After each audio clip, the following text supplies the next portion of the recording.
Okay, so let us begin. So my question is it time to end the cult of leadership, and what role might HR play in that?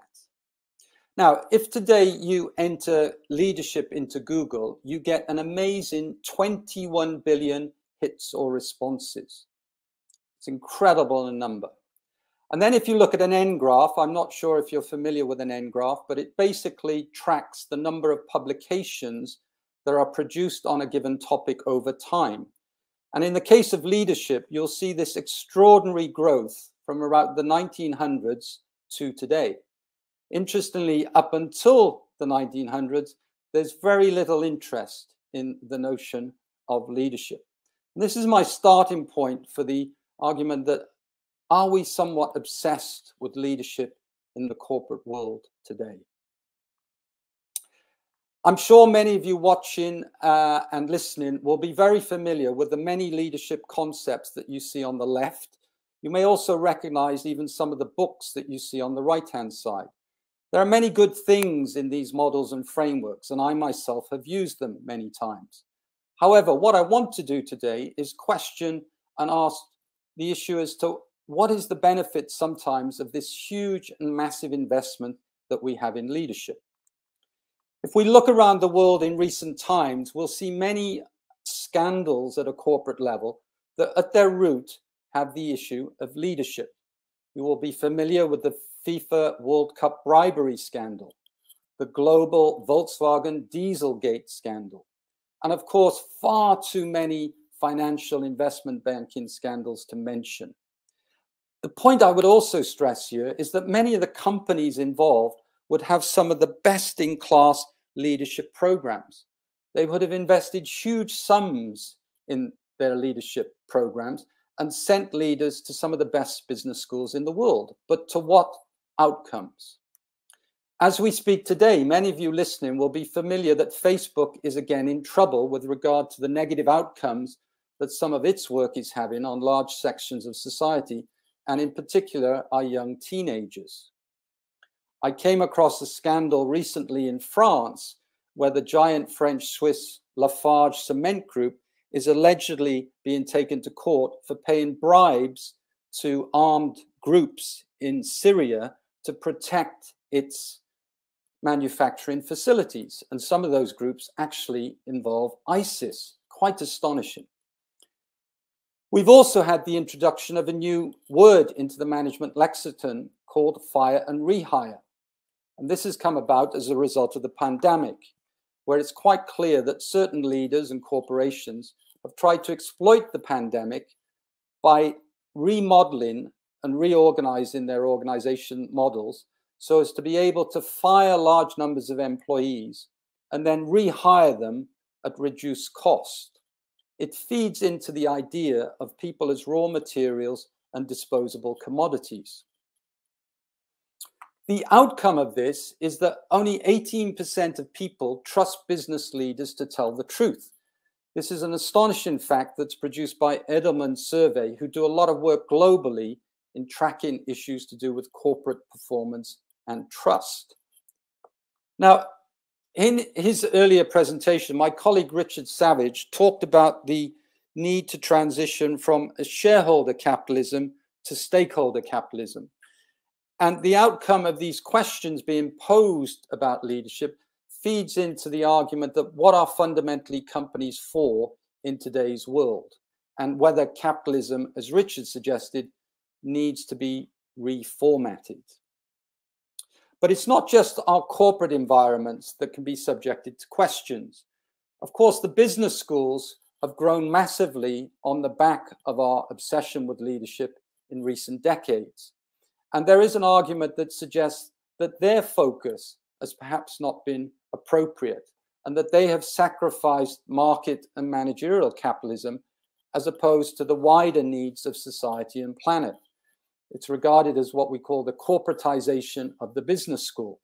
And there's a very interesting book by Martin Parker called Shut Down the Business Schools, where he talks about the fact that we've not changed the perception that students go to business school just for the money. Now, when I put forward these points or arguments to colleagues and companies, I'll often get a number of classic responses. And the first is, well, it's a question of human nature, and all leaders are prone to frailty. And you will always get one or two bad apples. I think you have the same expression in Turkish, and that we have to put up with the occasional bad apple. There's also the argument that many of these problems relate to poor governance or regulatory failure. There's been a problem with the institution and that we simply need to tighten that up. But of course, there are leaders who drive these institutions and governance models. As Richard mentioned earlier, there's also the theory argument that at the end of the day, capitalism is the best model, that markets are fair and rational, and that these difficulties that we see with some corporations and their behavior is simply a residue of a model that still stands the test of time. And the fourth response I will often get is that, Mark, this is essentially a US and Anglo-Saxon problem. Now, that is one that I do disagree with, as I've traveled extensively and worked around the world for the last 20 years. And I've worked in lots of different businesses, oil and gas, construction, financial services. And I can say in my experience, I see similar issues throughout the world where the behavior and the conduct of leaders is often left wanting. So, moving on, would the two great challenges of the world currently being the climate crisis and a disturbing widening in income inequality, I'm arguing that our addiction to leadership in the corporate world is failing and that we need to rebalance it to get to a better place. The other point I'd like to make is that I think it's possible to question some of the assumptions that often underpin leadership. Profit is the ultimate measure of success. Again, Richard touched on this earlier.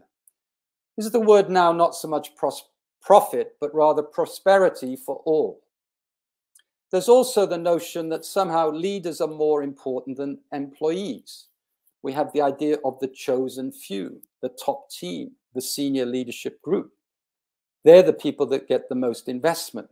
It's always struck me how a lot of HR and development is hierarchical. If you're a VP, a senior vice president, you get to go to INSEAD, Stanford, or maybe the London Business School.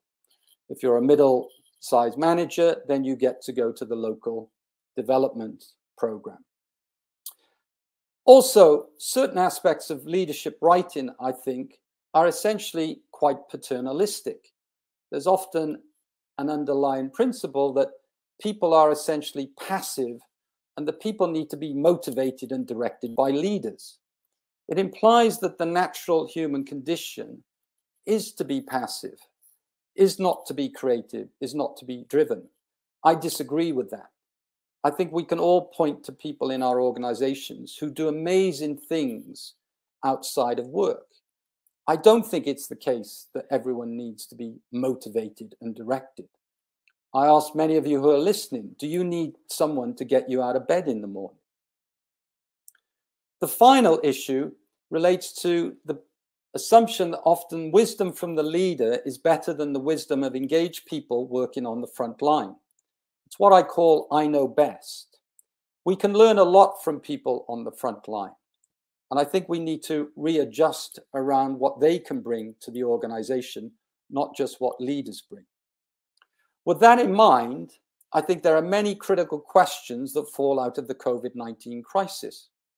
How critical was our leadership versus the basic, intelligent, self-directed behavior of responsible people making the right decisions in our factories, in our health facilities? Who proved to be most critical in our organizations during COVID?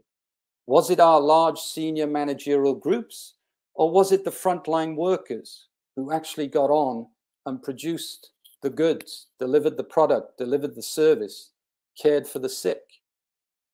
And how much of what we did in our organizations, or we still do, is redundant? What did we learn from COVID in terms of how we're currently organized? And I think one of the biggest questions we can also ask ourselves as HR professionals and leaders is, why aren't people rushing back to our heavily invested corporate cultures that we spent so much time investing in and building for the last few decades? So the question is, do we need to move from a narrow leadership and financially focused agenda to a more purpose, value-driven, human-centered organization? I assert, along with Richard and many of my other colleagues at the Future Work Forum, that both the employee and society agenda has shifted. Over 8 in 10 employees want their CEO to speak out on important social issues, such as the pandemic's impact, artificial intelligence, job automation, and wider societal problems. I think there is increasing recognition that, as the sign says, there's no business on a dead planet. So, what does this mean for HR's agenda? Well, I think increasingly, employee experience is now the focus. It drives customer experience and ultimately organizational prosperity.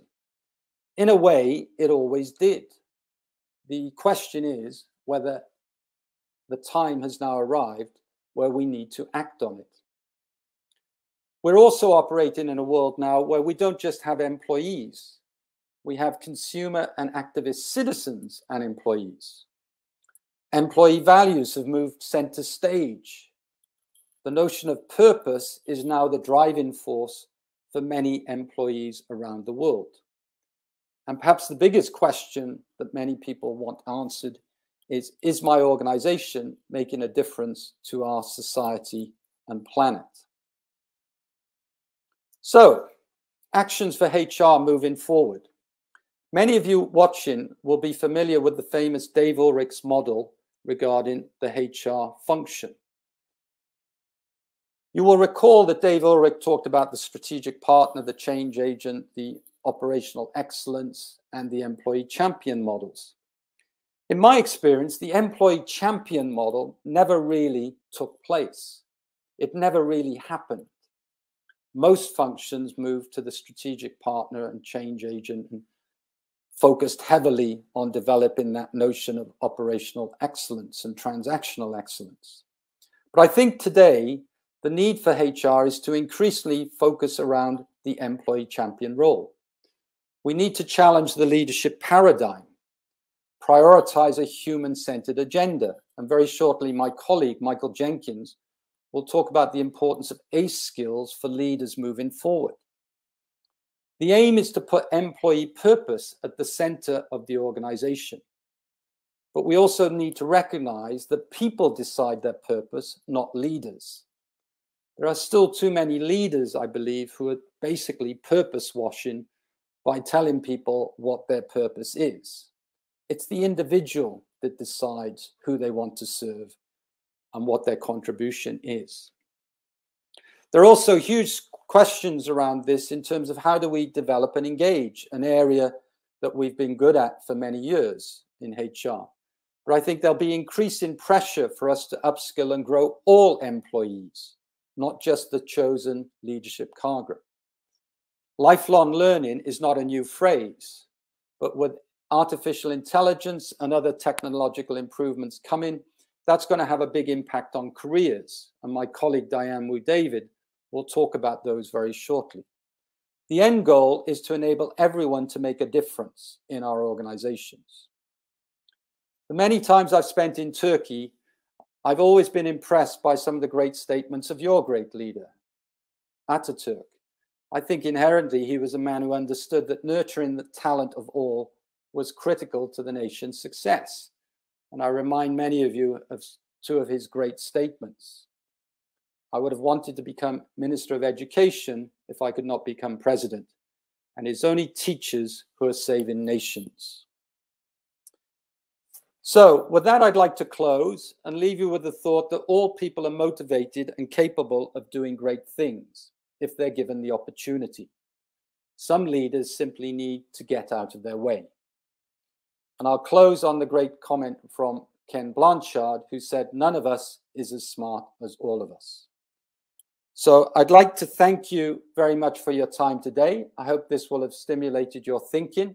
Gule gule, and have a great conference. Thank you very much. Teşekkür ederim.